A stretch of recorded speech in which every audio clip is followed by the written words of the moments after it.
দাদা, আপনার নাম এবং আপনি কি দায়িত্বে আছেন কি? আমার নাম হরিনারায়ণ দাস, কালিয়াগঞ্জ নগর ইউনিট।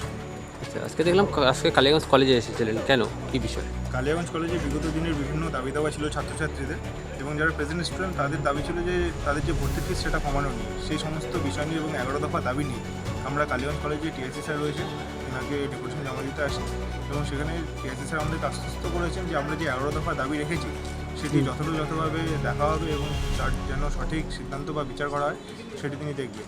এবং তার সাথে এবার যে দুর্নীতিগ্রস্ত, এর আগে বিগত বছর আমরা দেখেছি যে দুর্নীতিগ্রস্তভাবে ভর্তি হতো, সেটা এবার বন্ধ করা হবে, টোটালটা অনলাইন প্রসেস করা হবে।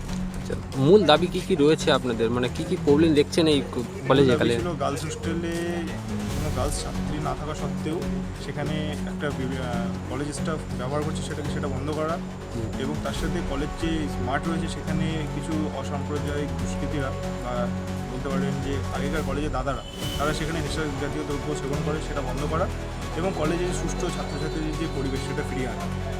দেখা যাচ্ছে কালিয়াগঞ্জে কলেজে শোনা যাচ্ছে যে সিসি ক্যামেরা নেই, এই বিষয়ে কী বলবেন? আমরা সেটা আজকে বললাম স্যারকে, কিন্তু স্যার আমাদেরকে আশ্বস্ত করলো এবং দেখালো যে সিসিটিভিগুলি সবগুলো যে কটা রয়েছে সবগুলো অ্যাক্টিভ।